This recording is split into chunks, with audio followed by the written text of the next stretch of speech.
Go back to the stream and fetch the water again. Look at him, a useless, wretched guard. Princess Chinelo screamed, her voice shaking the palace walls, as she lifted a heavy clay pot and smashed it directly against the dryads. The water splashed everywhere, soaking the feet of the young guard standing before her. The guard didn't utter a single word. He simply bent down with a calm, unbothered face and began picking up the sharp, broken pieces of clay one by one, his hands getting caught in the process. What Princess Chinelo did not know was that the man she was humiliating carried a secret powerful enough to shake two kingdoms, and before the next moon appeared, this exact same man would hold their entire destiny in his hands. But that is not the biggest secret in this story. The humiliation of these hidden servants is the beginning of a dark, deep mystery in the village.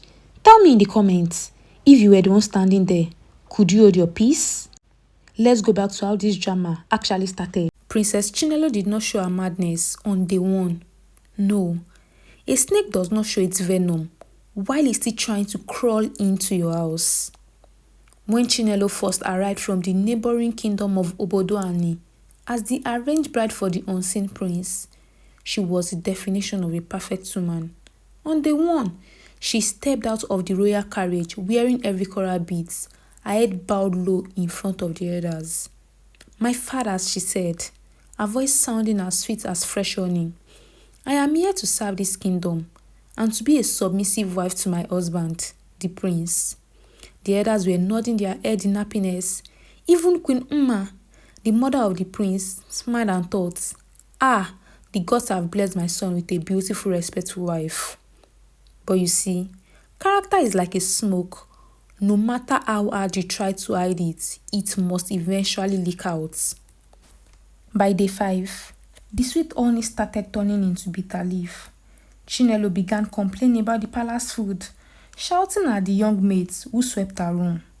By day 10, she didn't care about who was watching anymore. If a servant brought her palm wine that was not cold enough, she would pour it on the person's face. The elders started exchanging heavy looks, but they couldn't do anything yet. Why? Because Igwe Ndubisi, the old king, was critically ill in his inner chambers, breathing heavily with the help of local herbs. The kingdom desperately needed the prince to marry so he could be crowned before the old king took his last breath. But the prince, Obina, had grown up in the distant city. Nobody in the village knew his face. Obina was very stubborn. When his parents told him he would marry the princess from the village under them, he told his parents, I cannot marry a woman I don't know. I am a man, not a goat to be traded. Thank God no one knows me in this village. I will live in the palace disguised as a common guard and a personal servant. Let me see if she has a good character." Queen Uma hated seeing her only son in rags, but she faced one major limitation. According to royal tradition, a prince who marries a woman with a corrupt heart brings a permanent curse upon his bloodline, ruining the kingdom forever. If she interfered or exposed his identity too soon, the test would be ruined and her son might bring destruction to the land. Every time Queen Uma saw her son return bruised and sons crushed from the stream, her heart broke into pieces. Twice, she nearly stepped out of her quarters to expose the truth and punish Chinelo. Twice, Obina secretly sent a message begging her not to interfere, insisting his pride could bear the weight until the truth was fully unraveled. So she stayed back, her hands tied by her son's stubborn will, praying to the ancestors. As the day went by, Princess Chinelo began to notice something about her personal guard. Obina was always silent, always disciplined, and his broad chest and dark skin were too attractive to ignore. The first time it happened, she was sitting on the palace veranda. She watched him lifting heavy bags of rice from a carriage. His muscles were glistening with sweat, and his movements were steady. Chinelo stared for a long time, forgetting the cup of palm wine in her hand. The next day, she called him to her quarters just to ask personal questions. Where are you from, God?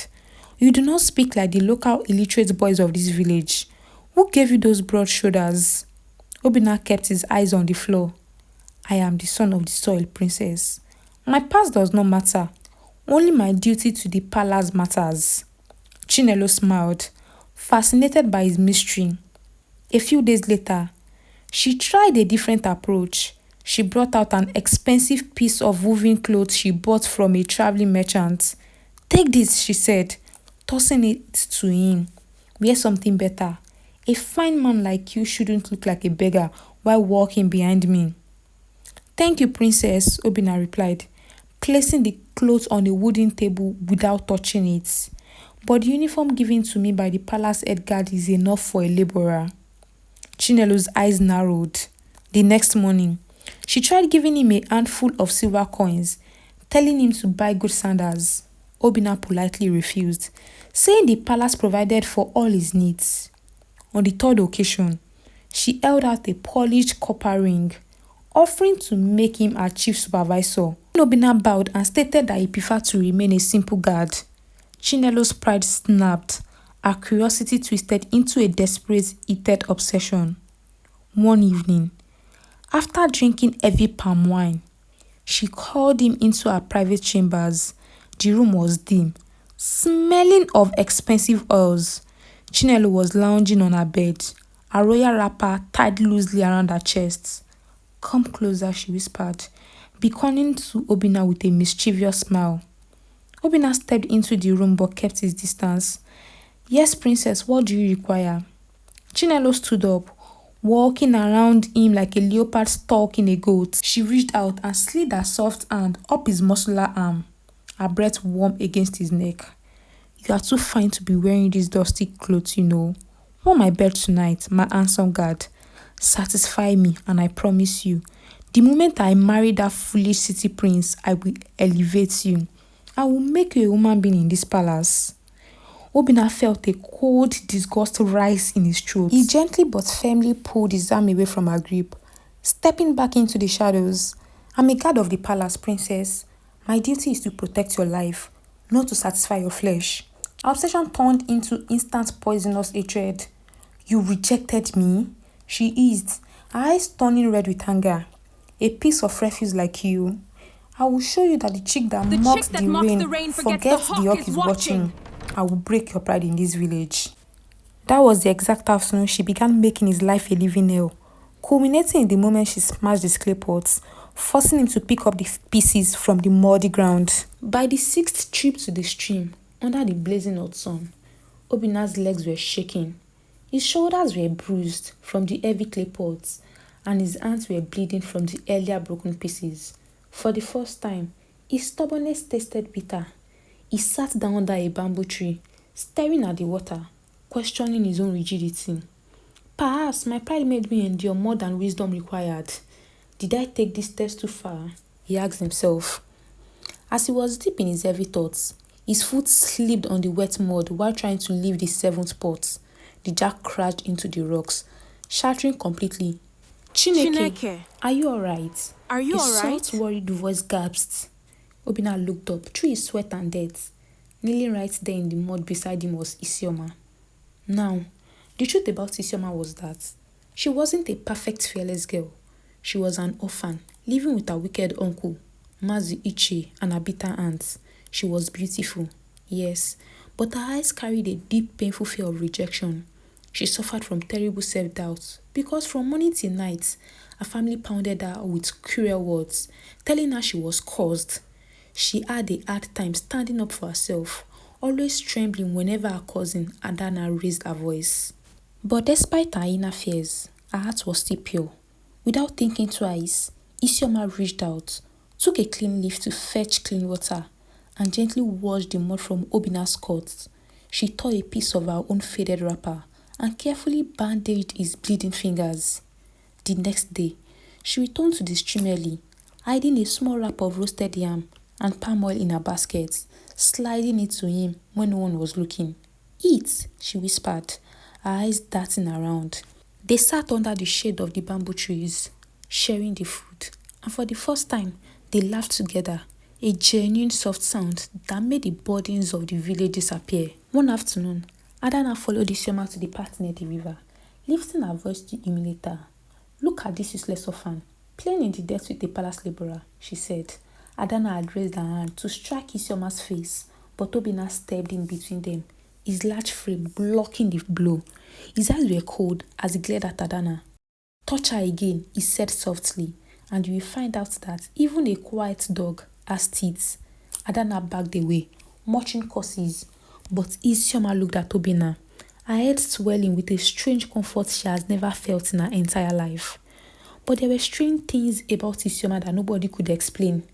An old crippled woman with a deeply scarred face who lived on the margins of the village under a different name would often watch Isioma from a distance in the markets, quietly wiping tears from her old eyes. A few weeks later, the same scarred woman was spotted sitting by the bushes near the stream, watching Isioma and Obinna laugh together, nodding her head before disappearing in the shadows. Furthermore, hidden at the bottom of Isioma's old wooden chest was a heavy ancient bronze bracelet with strange royal markings that her uncle, Mazi Iche, always tried to look for but could never find. Whenever anyone mentioned Isioma's dead parents, her uncle's hand would start shaking and he would quickly change the topic. The day of the royal selection finally arrived. Princess Chinelo has been sent back by her kingdom temporarily, but she returned with her father, the powerful Igwe of Obodoani, expecting a smooth victory.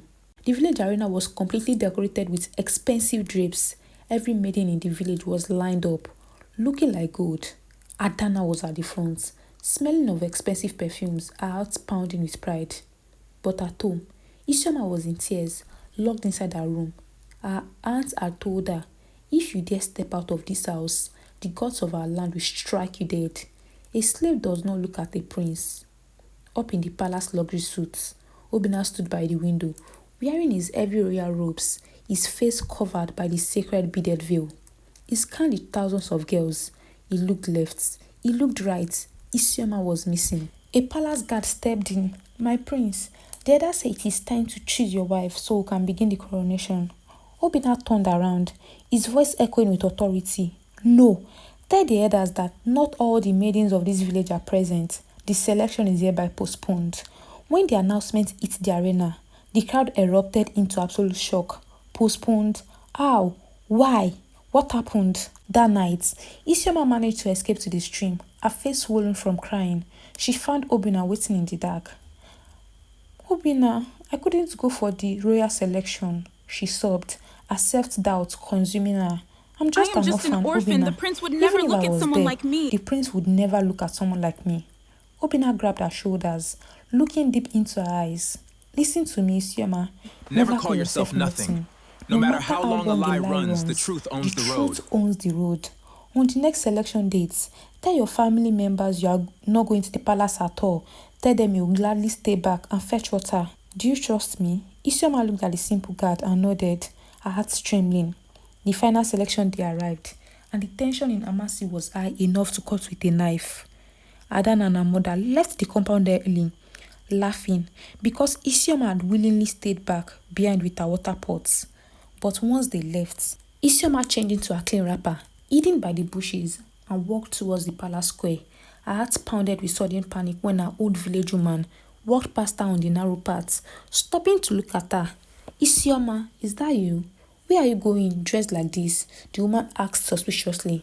Isioma replied, I am "I am running just an running errand an for my errand aunt. for my aunt." She I lied must quickly. go, Mama. She finally arrived at the arena, hiding far at the very back, behind 99 beautiful maidens. The royal trumpets blew, and Prince Obinna stepped out, looking like a god on earth, his face hidden behind the long beat of his crown. Princess Chinelo sat down on the VIP seat, waiting to be chosen. The prince began to walk down the line of girls. The suspense in the crowd grew thick. He walked slowly, his beaded veil swaying. He approached Adana. He stopped right in front of her. Adana's heart nearly jumped out of her chest. She threw her shoulders back, a huge smile breaking across her face.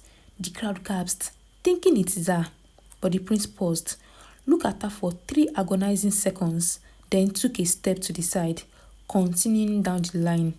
Adana's smile froze, her hands dropping heavily to her side in complete shock. The prince kept walking. He moved towards the front platform where Princess Chinelo sat. He stopped right at the base of her stairs. Chinelo smiled proudly, adjusting her heavy coral beads, preparing to stand up to receive him. The entire arena held its breath. Surely, the alliance between two kingdoms was about to be sealed. Obinna stood motionless before her, his crown tilted slightly as if considering her request. The crowd began to cheer, convinced the choice was made. Then, with a cold, deliberate tone, Obinna swung his back away from her and walked further down the steps. Chinelo's smile chattered, her face turning purple with public embarrassment. He moved past the upper class, past the wealthy merchant daughters, going all the way to the dusty, neglected back of the arena. He stopped right in front of Isioma. The entire crowd went dead silent. Slowly, gracefully, he lifted his hands, removed the ceremonial beaded veil from his face, and looked directly at Isioma with a warm smile. Isioma's eyes widened. She stared at the royal robes, then at his face. The warmth of the stream was gone. A sudden cold wave of shock and raw betrayal crashed over her. She staggered back. "You lied to me," she whispered, her voice shaking violently. "All this time you watched me cry. You watched me suffer at that river, fetching water until my hands bled. You knew who you were. You were laughing at me while I was pouring my heart out to a ghost." Obinna's smile softened into deep regret. "Isioma, I never laughed. I was a prince, looking for a real heart, but I stayed a guard because I was too stubborn to end the test early. Because of my pride, you suffered. Forgive me. I hid my crown, but my love for you was the only true thing I possessed." A palace built on lies cannot stand, Obinna," she whispered, her voice breaking with emotional resistance. "You gave me hope as a servant, but as a prince, you are a stranger." She turned to flee from the arena, but the crowd's sudden gasps blocked her path. Suddenly, the chief palace chef dropped his wooden spoon, screaming, "Wait, that is the palace guard, the personal servant from the royal quarters." A senior palace guard rubbed his eyes in disbelief. "Chineke Mo, this boy who has been doing the cleaning, he is the prince." The realization ripped through the crowd like wildfire. The servants, the guards, the elders, everyone was shouting in pure shock. Chinelo stood up from her seat, her face twisted in madness. "What is the meaning of this? This is the lazy, guard I ordered around. Useless guard Wait, I ordered he is the around." prince." Then a voice commanded, "Silence!" It was the old blind kingmaker, Mazinwosu. He stepped into the center of the arena, his wooden staff hitting the ground. He turned his blind eyes towards Princess Chinelo's father, the Igwe of Obodoani. "The only abomination here is you and your daughter," the old man shouted. Chinelo's father stood up, his hand shaking on his royal staff. "What rubbish are you talking about, old man? Guards, arrest this crazy elder. Let no guard move," Queen Uma declared from her throne. The blind elder laughed bitterly. 20 years ago, the true king of Obodoani died. He had no son, so he decreed that his daughter's husband should take the throne. But you, his greedy cousin, wanted the crown for yourself. In the middle of the night, you sent assassins to slaughter the princess and her husband. But their newborn daughter disappeared. The elders reached into his bag and pulled out an old dusty royal scroll. The child did not die. Her father's brother, Mazi Iche, took her and fled to her kingdom. Look at her right shoulder. She carries the crescent birthmark of the Obodoani royal family. Chinelo's father laughed nervously, trying to shake off the accusation. A birthmark? Anyone can have a mark on their skin. This is old man's gossip. You have no proof that you can stand before the gods. I am the proof. A voice cried out from the crowd.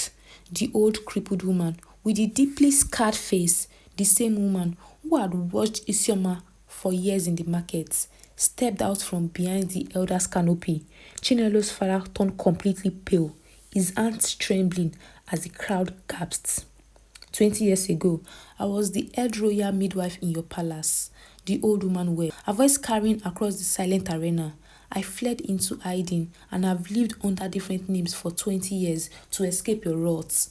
I am the one who smuggled the baby out of the burning royal chambers while your men were slaughtering our parents. Look at my face, cousin to the dead king. You are the murderer. Before the crowd could even process the midwife's words, the rhythm of exposure tightened. Isioma's uncle, Mazi Ichi, collapsed entirely under the spiritual weight of the midwife presence. He fell into the dust, shaking and crying. Forgive me, the uncle wailed, pointing a trembling hand towards his own weeping wife. The midwife speaks the absolute truth.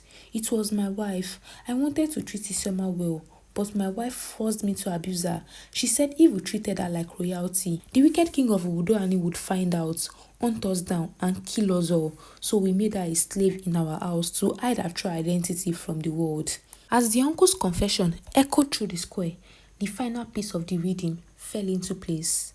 Isioma, her hand still shaking from shock of learning her true lineage, slowly reached into a small wooden basket she carried. From beneath the faded clothes, she pulled out a heavy object. Wrapped in dry protective leaves, she unwrapped it slowly, revealing the ancient heavy bronze bracelet with the deep royal markings she had hidden from her uncle for years. The moment the elders saw the bronze catch the morning sunlight, they dropped to their knees. In reference, it was the missing sacred seal of the first king of Obodoani. Lies! Chinlo's father shouted, drawing a hidden dagger from his royal wrapper as the stolen word collapsed.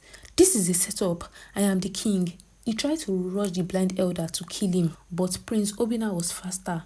With one swift move, he blocked the wicked king, disarmed him, and threw him heavily into the depths.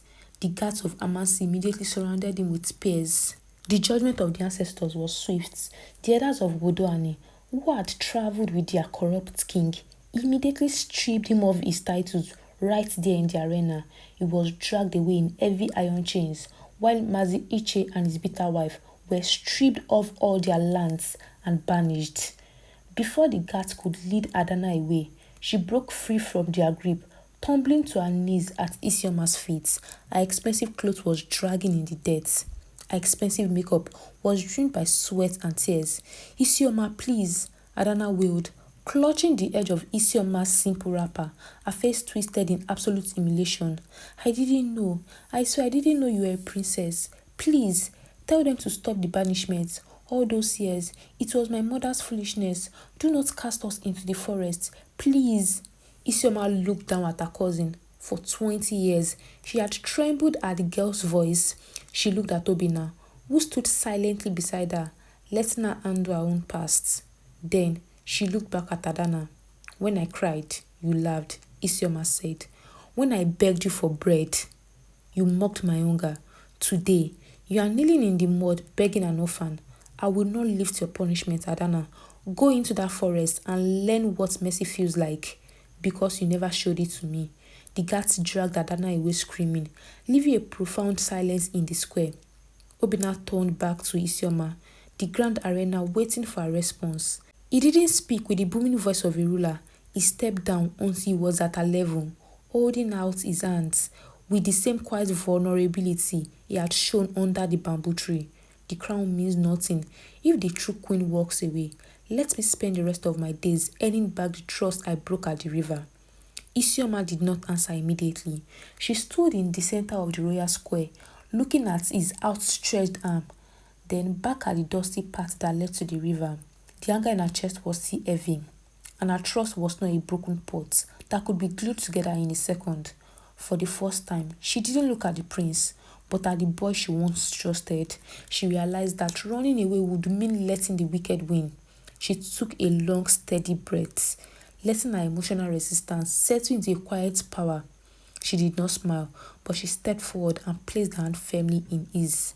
The next morning, a grand double coronation was held under a beautiful golden sky. Prince Obina was finally crowned king, and beside him sat Isioma, looking like a true queen, wearing the magnificent coral beads of her late mother. Old Igwe Ndubisi, sitting in his royal chair, witnessed his son's victory and smiled, knowing that his kingdom was in safe hands. The old lion closed his eyes and peacefully took his final breaths. As the new king and queen walked down the palace steps, Princess Chinelo stood at the outer gates, stripped of her royal beads, her clothes dusty, guarded by two warriors waiting to lead her into exile. She didn't beg, she didn't cry, she just stood there, staring at Obinna and Isioma on the throne. Every single memory flashed through her mind. The afternoon she ordered him around, the night she tried to seduce him, the moment she called him a useless slave, the heavy weight of her own pride sat on her chest like a mountain. She realized she hadn't just lost a husband, she had destroyed her own destiny with her own hands.